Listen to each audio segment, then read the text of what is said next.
His world stopped. The music of the gala, the laughter of the elite, the clinking of champagne glasses, it all faded into a buzzing silence. Holden Pierce, the man who traded in monopolies and ruthlessness, was watching his past, present, and future walk into his high-stakes merger party, wearing the faces of two small, undeniable truths.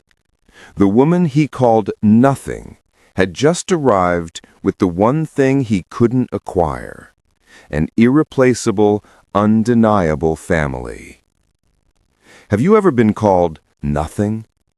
Have you ever felt the bitter sting of someone powerful telling you your dreams were a distraction and your worth was zero? If so, you already know the true burning heart of this story. You know what it feels like to be dismissed, only to rise from the ashes, silently building an empire of resilience where they least expected it. The problem here wasn't just a bad breakup. It was a fundamental clash of values. A man who measured every worth in dollars and leverage attempted to destroy the one woman who understood that true wealth is built on dignity, integrity, and love. He tried to humiliate her publicly. She came to teach him a permanent, soul-crushing lesson about what he had truly lost. But how did a single mother manage to keep the biggest secret of his life, his twin sons, hidden for 7 long years, while simultaneously becoming one of the most respected names in her industry? And what lesson can a single powerful act of defiance teach a billionaire who thought he already knew everything? Keep watching, because the true meaning of rich is about to be revealed, and the revenge here is so sweet, it might just change your life. Hi, my beautiful family. Welcome home to Revenge with Nachi. If no one has reminded you today, let me be the one. You are precious. You are needed. You are deeply, deeply loved. I don't speak to a crowd. I speak to hearts, your heart. And if mine still lives inside yours, please remember that the life you are building right now is magnificent, even on your hardest days. I feel your love in every single like, comment, and share. If you are here, ready to witness a story of true strength and divine vindication, please comment, "I am here right now," and give this video a thumbs up. When you do that without me even asking, I feel so proud. I feel seen. You are the soul of this channel. Every time I hit record, I think of you. Now receive this prayer from me like a blanket on a cold night. May your days be filled with soft moments that remind you how beautiful life can be. May your children laugh freely, your home overflow with calm, and your heart find its smile again. May your struggles shrink in the face of hope, and may every unseen effort you make return to you as massive blessings. And may love, real love, surround you from every side every single day. Let's begin. Hand in hand, heart to heart, one family, one love, forever. 7 years before that devastating entrance, Juliet Hayes had been a study in contradiction. Sharp-witted, fiercely focused on her architectural designs, yet hopelessly surrendered to the chaotic intensity of Holden Pierce. He was the ultimate corporate predator, a venture capitalist whose life was a series of acquisitions and terminations. He traded in cold logic. She designed spaces that breathed soul. Their relationship hadn't been a romance. It was an atmospheric pressure that bent all the rules. The passion was undeniable, a brutal, consuming fire, but it was always temporary, always conditional on her convenience to his ambition. It was a cold November morning in his penthouse. The air smelled of rain, strong coffee, and the sterile success that clung to him like a second skin. Holden was at his desk, his back to her, already trading futures before the sun had cleared the Manhattan skyline. Juliet, trembling with a fragile hope that was about to be crushed, placed a small white piece of paper on the edge of his immaculate dark wood desk. The report was unmistakable. Positive. Juliet. Holding, please look at me. We need to talk about this. He didn't move immediately. He finished typing a complicated algorithm, the mechanical click, click, click of his keyboard sounding like a countdown to her execution. When he finally turned in his leather chair, his eyes, dark, magnetic pools that hid no sentimentality, held only irritation. Holden. What is it, Jules? I'm finalizing the Pierce Global merger this week. I don't have time for a crisis.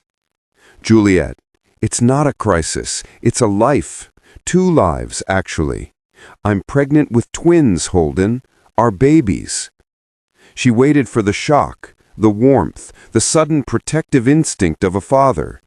What she got was a cold, surgical calculation. He stood up, towering over her, his 6'3" frame radiating power and absolute detachment. Holden. No, that is not a life. That is a complication, a very expensive, very time-consuming complication that you failed to manage. He said his words slowly. Juliet. Manage? Holden, this is a life. 2 lives, actually. I'm pregnant with twins, Holden, our babies. She waited for the shock, the warmth, the sudden protective instinct of a father. What she got was a cold, surgical calculation. He stood up, towering over her, his 6'3" frame radiating power and absolute detachment. Holden. No, that is not a life. That is a complication, a very expensive, very time-consuming complication that you failed to manage. He said his words slowly. Juliet. Manage? Holden, this is a life. 2 lives, actually. I'm pregnant with twins, Holden, our babies. She waited for the shock, the warmth, the sudden protective instinct of a father. What she got was a cold, surgical calculation. He stood up, towering over her, his 6'3" frame radiating power and absolute detachment. Holden. No, that is not a life. That is a complication, a very expensive, very time-consuming complication that you failed to manage. He said his words slowly. Juliet. Manage? Holden, this is a life. 2 lives, actually. I'm pregnant with twins, Holden, our babies. She waited for the shock, the warmth, the sudden protective instinct of a father. What she got was a cold, surgical calculation. He stood up, towering over her, his 6'3" frame radiating power and absolute detachment. Holden. No, that is not a life. That is a complication, a very expensive, very time-consuming complication that you failed to manage. He said his words slowly. Juliet. Manage? Holden, this is a life. 2 lives, actually. I'm pregnant with twins, Holden, our babies. She waited for the shock, the warmth, the sudden protective instinct of a father. What she got was a cold, surgical calculation. He stood up, towering over her, his 6'3" frame radiating power and absolute detachment. Holden. No, that is not a life. That is a complication, a very expensive, very time-consuming complication that you failed to manage. He said his words slowly. Juliet. Manage? Holden, this is a life. 2 lives, actually. I'm pregnant with twins, Holden, our babies. She waited for the shock, the warmth, the sudden protective instinct of a father. What she got was a cold, surgical calculation. He stood up, towering over her, his 6'3" frame radiating power and absolute detachment. Holden. No, That is not a life. That is a complication, a very expensive, very time-consuming complication that you failed to manage." He said his words slowly. "Juliet, manage? Holden, this is a life. 2 lives, actually. I'm pregnant with twins, Holden, our babies." She waited for the shock, the warmth, the sudden protective instinct of a father. What she got was a cold, surgical calculation. He stood up, towering over her, his 6'3" frame radiating power and absolute detachment. "Holden, no, that is not a life. That is a complication, a very expensive, very time-consuming complication that you failed to manage." He said his words. His voice was terrifyingly calm, as if he were discussing a faulty stock option. "Manage. Holden, this is a gift, a family. Don't you feel anything? I feel the delay this will cause my merger. My life is on a trajectory that does not include domestic inconvenience or the dilution of my focus. Did you truly think you could trap me with a pregnancy, Jules? That's utterly naive." His words, carefully chosen to wound, were a final, lethal stroke. They were designed to tear down her hope, her dignity, and her future. "You are a distraction, Jules, a beautiful, temporary mistake, and you will spend the rest of your life watching the world you nearly had pass you by. I will write you a check, a substantial one, and you will deal with this situation. You are nothing to me, Juliet. A footnote." Juliet didn't cry. The pain was too vast, too absolute for tears. She felt the deep, biological shift from emotional partner to lethal enemy. The hope died instantly, replaced by a cold, white-hot core of pure resolve. "Keep your check, Holden. I wouldn't let you pay for the shoes my sons will learn to walk in. You called me nothing. You called my children a complication. But you will live to see the day you regret this conversation. Not because I will seek revenge, but because I will build something so magnificent that your life will simply cease to matter in the face of it." She left that morning with nothing but the clothes on her back, the scent of expensive cruelty still clinging to her, and the sacred, undeniable truth of the 2 lives growing inside her. She would not only carry his children, she would carry the seed of a vow, to be everything he had dismissed her for being. She would teach him the lesson that true worth is internal, and that the only thing a man like him truly fears is irrelevance. She named her sons Owen, the protector, and Grant, the artist. Owen had her quiet leadership and fiercely practical mind, always looking out for his brother.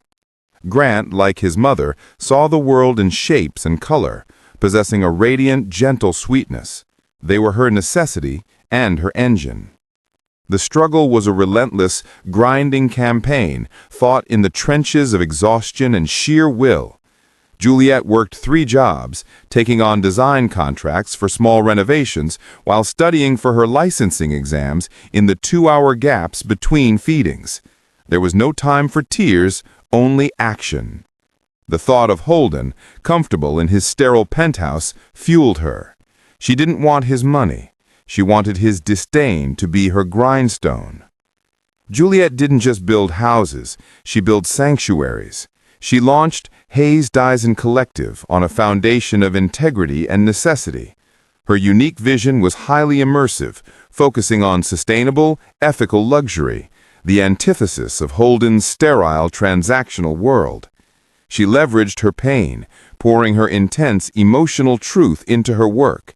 The materials she chose, the light she captured, the spaces she designed, all spoke of the depth and soul that Holden had failed to appreciate. Slowly, organically, her reputation grew. She landed bigger projects, her name whispered among the discerning elite, not for flash, but for unwavering quality and unique genius. One evening, 4 years into her journey, she was reviewing massive blueprints in her small, rented Maine cottage. Owen, already serious beyond his years, sat next to her, drawing on a notepad. "Mom, why don't other kids have 2 mummies?" Juliet paused, placing her pen down. This was a truth she had always handled with dignity. Well, sweetie, some families have one mommy and one daddy. Some have two mommies. We have one amazing mommy and two amazing boys. It's perfect. It's what makes us Hayes Collective. Grant, 4 years old. But where's our other part, the man part? Juliet kneeled down, holding their small, strong hands. You have a father, my loves. He is a very smart, very successful man. But he is a man who measures everything in the world by the size of his bank account. When he had the choice between being a father and becoming a billionaire, he chose the money. He made a mistake, a huge, devastating mistake. And because he made that mistake, he doesn't get to be a part of our story. He doesn't get to dilute your joy. Do you understand? He chose to be irrelevant. Owen, the strategist, serious. So he's not allowed to play with us. Juliet, he is not. Not until he learns the lesson that the most precious things in life are the ones you can't buy, and he will learn that lesson when I decide it is time. 5 years in, she won the Guggenheim Architectural Award for the innovative and soulful redesign of a major public library. The check was staggering. The very next day, she made her biggest purchase, the Porsche 911 Targa. It wasn't a luxury item. It was the physical manifestation of her survival, a defiant roar against the quiet voice of his dismissal. She drove it with the knowledge that every mile was paid for by her own tenacity, not his regret. Meanwhile, in Manhattan, Holden Pierce, CEO of OmniNexus, was oblivious to the twins, but not to Juliet's success. His team, scouting competitors for the largest ever corporate complex tender, flagged her firm, Hayes Dyson Collective. He saw the name, the Juliet Hayes who had just won the Guggenheim.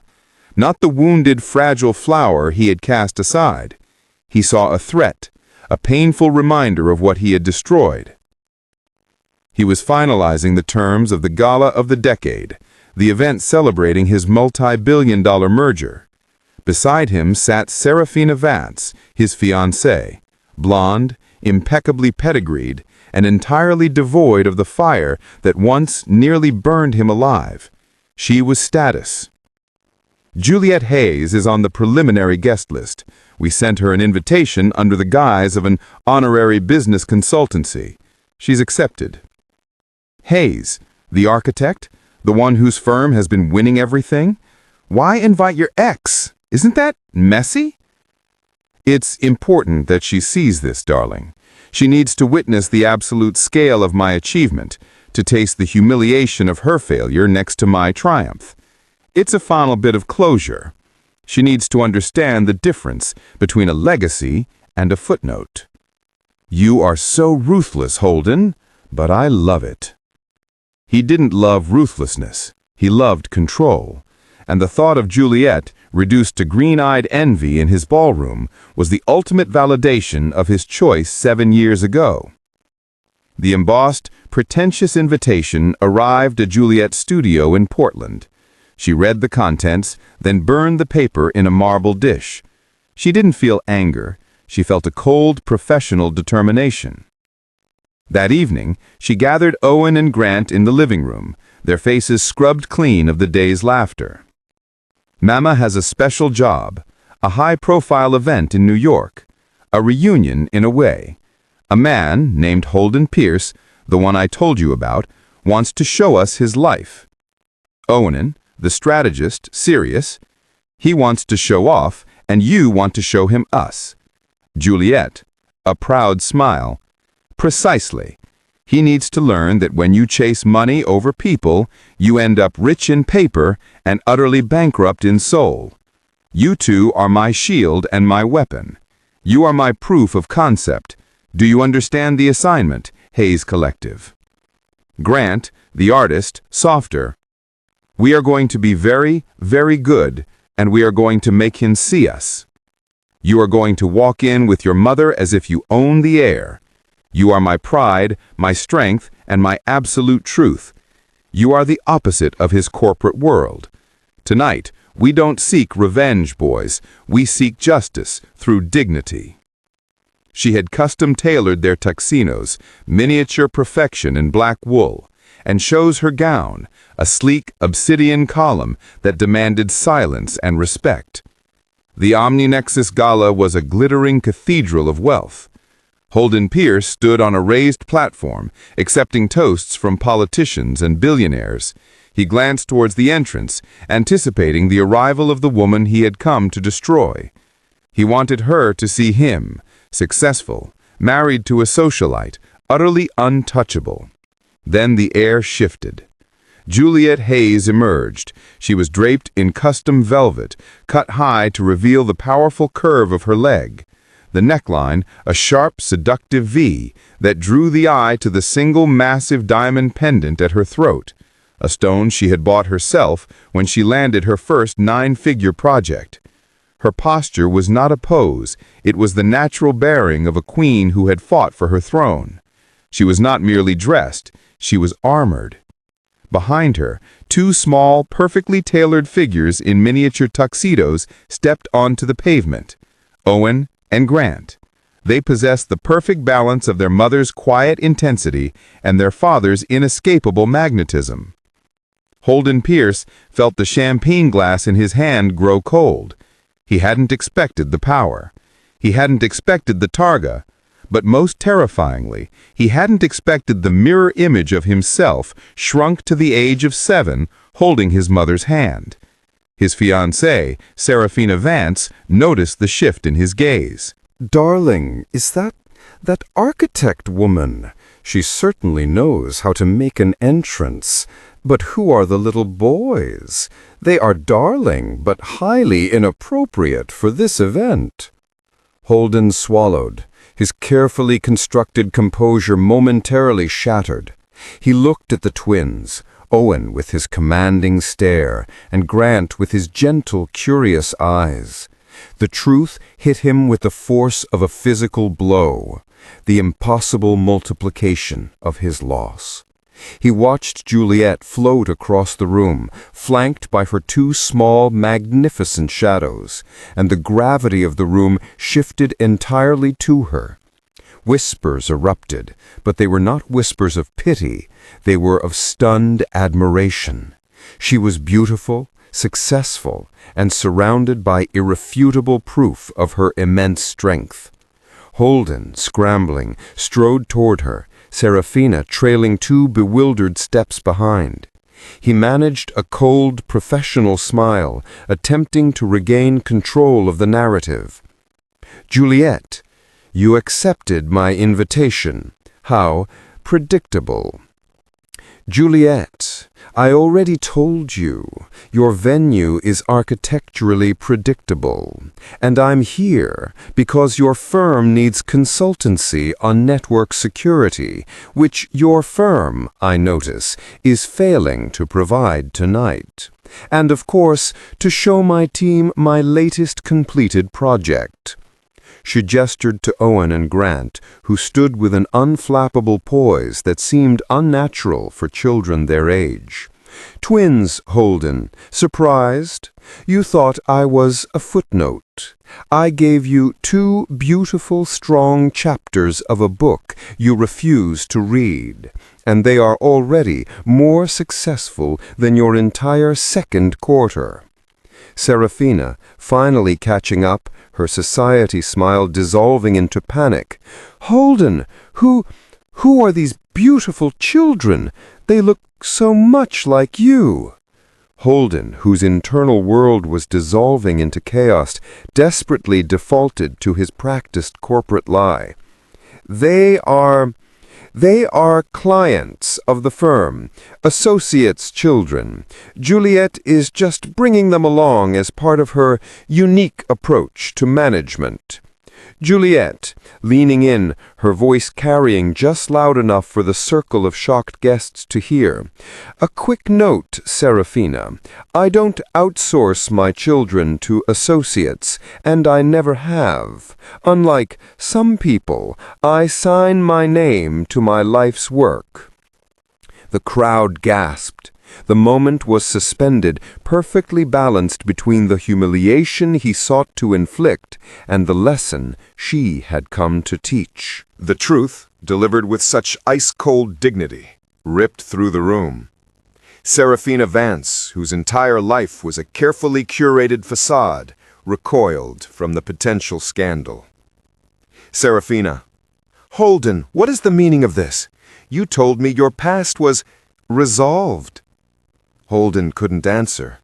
He was staring at Owen, whose intense gaze was the exact replica of his own when he was closing a deal, and then at Grant, whose gentle yet knowing smile was pure Juliet.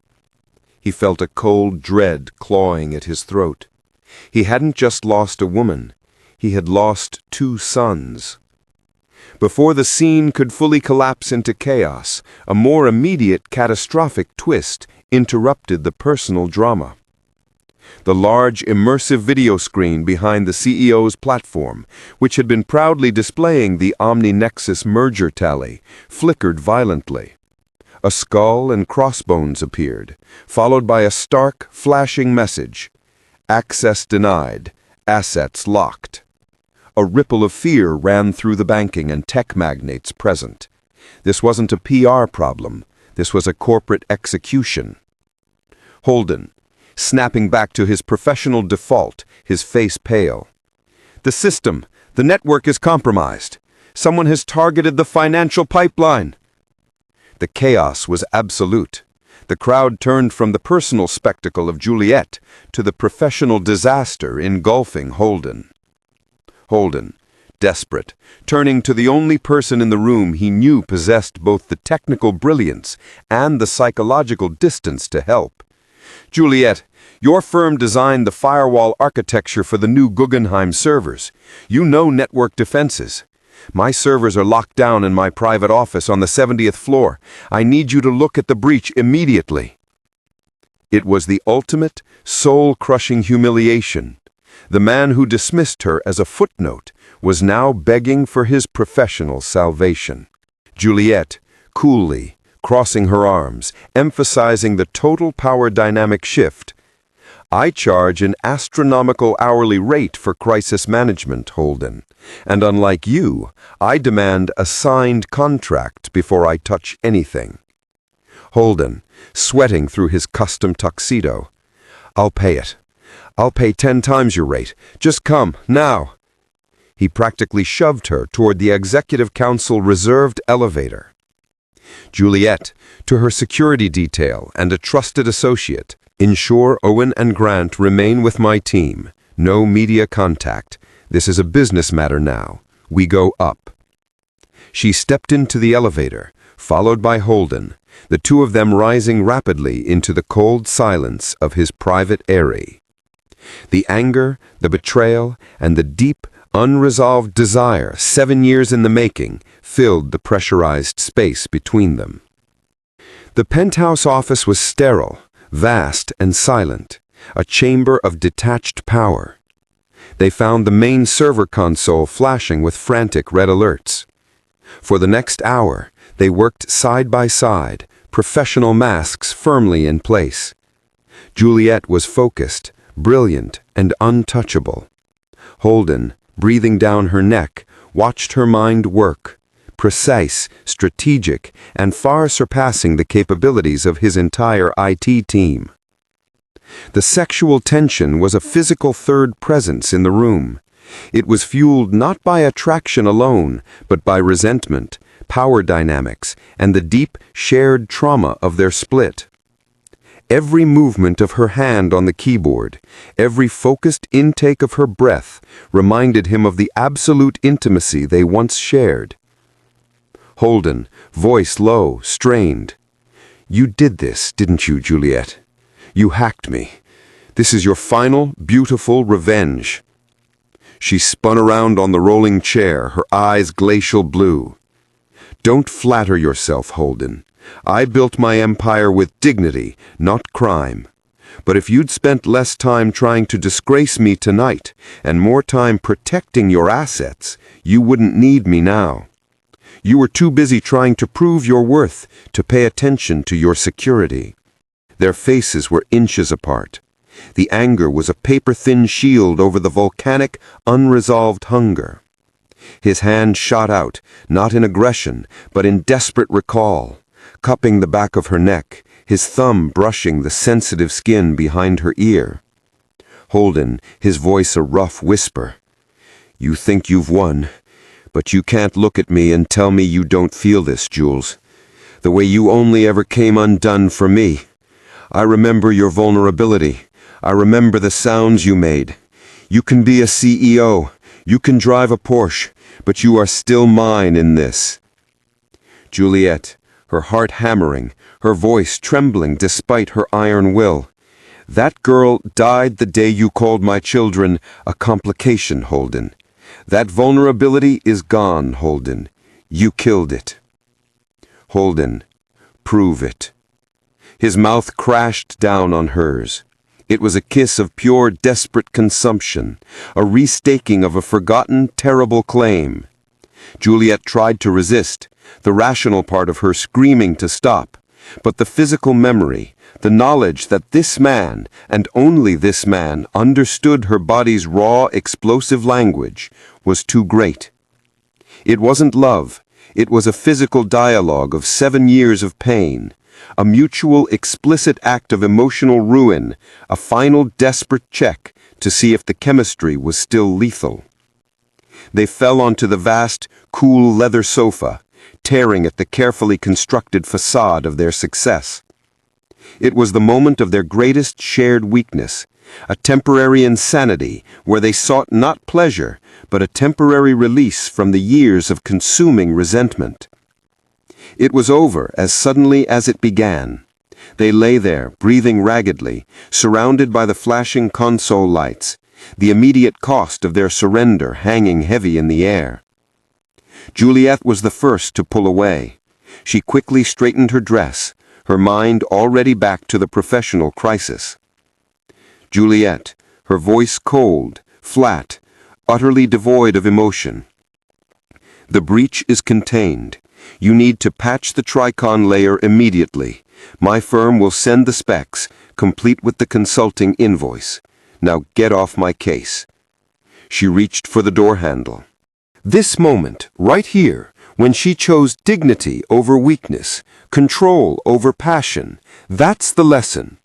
If you've ever had a moment when you chose your worth over temporary desire, hit the like button now, and let me know the most satisfying act of dignity you've ever pulled off in a comment below. I love reading how you conquer your world. Holden, struggling to collect himself, watched her.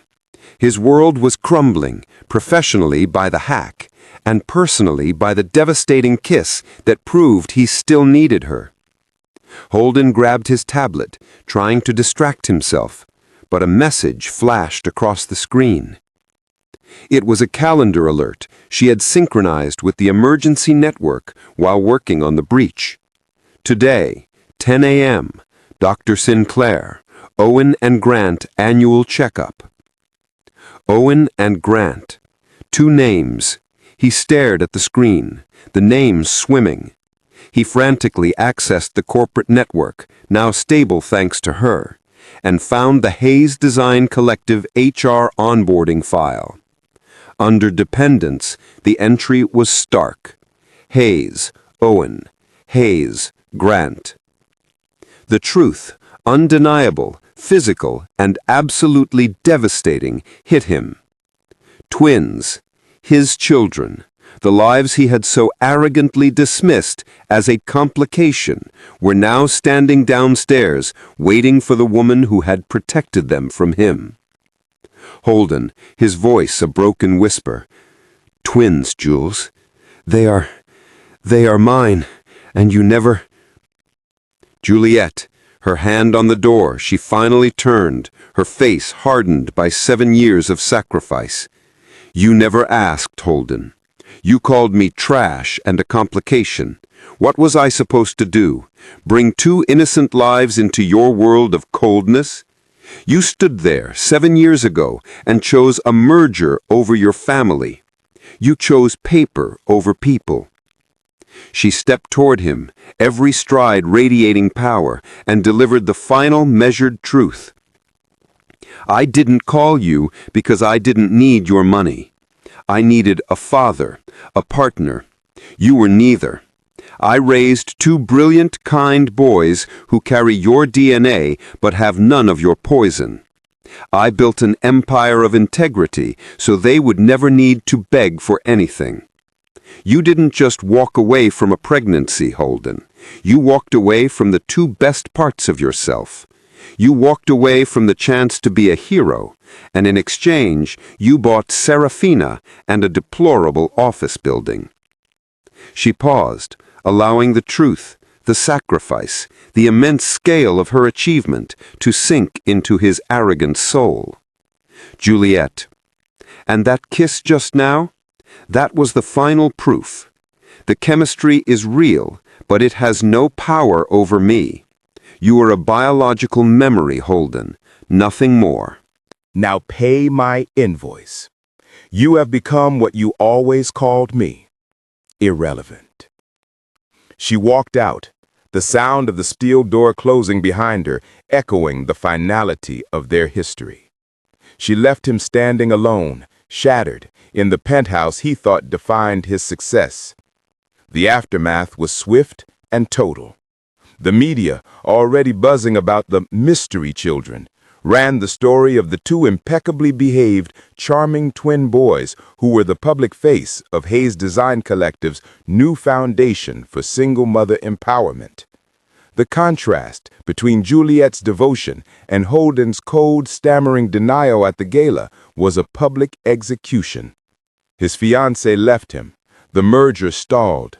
Investors saw Holden not as a ruthless genius, but as an emotionally volatile liar whose private life threatened his corporate stability. My beautiful family, the ultimate revenge is never about destroying your enemy. It's about doing the hard, quiet work of building a life so magnificent, so full of dignity and purpose, that your enemy simply ceases to matter. Juliet Hayes didn't win by taking his money. She won by taking back her story. She took the poison of his words, footnote, distraction, complication, and she used them as fertilizer for her greatest success. She taught us that your pain is not your prison. It is your catalyst. The people who walk away from you often do you the greatest favor because they clear the path for the divine purpose you were always meant to walk alone. She returned to Maine, to her quiet, luxurious home where her real wealth was waiting. That night, she tucked Owen and Grant into bed, the scent of their hair and the warmth of their hands, a tangible, priceless reality. She had risen into everything she was meant to be, fueled by the strength he had tried to destroy. Holden Pierce had become what she had always promised he would be, irrelevant. My beautiful family, if this story resonated with your spirit, if it gave you just a little bit of the strength you need to face your own Holden Pierce tomorrow, then I've done my job. Don't just watch these stories, join this family. Subscribe to Revenge with Nachi right now so you never miss a dose of dignity and divine justice. We're in this journey together. Share this video with one person who needs to know that the hardest moment of their life might just be the launch pad for their greatest empire. Thank you for allowing me to share this sacred space with you. Remember, you are not a footnote. You are the main character of a magnificent, unstoppable story. I love you deeply. I pray for you constantly. Go out there and build your beautiful life.